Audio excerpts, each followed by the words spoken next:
Hello students, this is Miss Josie. I'm going to show you how to bookmark websites and organize your Bookmarks bar. This will make it easy for you to get around to all the websites that you use the most in online learning. So, I'm at Google Classroom, and if I want to bookmark Google Classroom, what I do is I go up here to the three dots, and then I click Bookmarks, and then I click bookmark this tab. Now, before you do that, you might want to make sure that this little check is here beside show bookmarks bar, because we're going to use that bookmarks bar in a minute. So if there's not a check there, you click on it to make sure that there's a check there.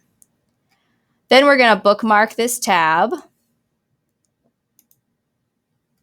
And I'm not going to name it classes because I'm not going to remember what that means later. I'm going to name it Google Classroom. And you can pick where you want it to be. If it's something you use the most, you should put it on the bookmarks bar because that's going to pop up right here at the top so you always see it. So I'm going to click done. And then look, it popped up right there. That wasn't there before. So now if I'm somewhere else and I want to get to Google Classroom, all I have to do is click on Google Classroom right there.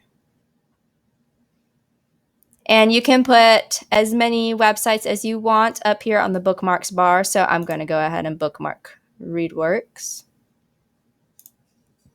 ReadWorks, bookmarks bar. Oh, and look, there it is. Let's say I want to bookmark Class Dojo.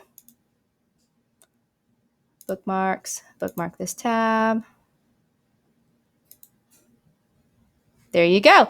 And if you want to put them in a different order, let's say if you had ReadWorks first, but you use Google Classroom the most, you just take Google Classroom and you drag it over here until it gets to the place that you want it. And you can click and drag these around to get them where you like them. And then you can get to all of the websites that you use the most.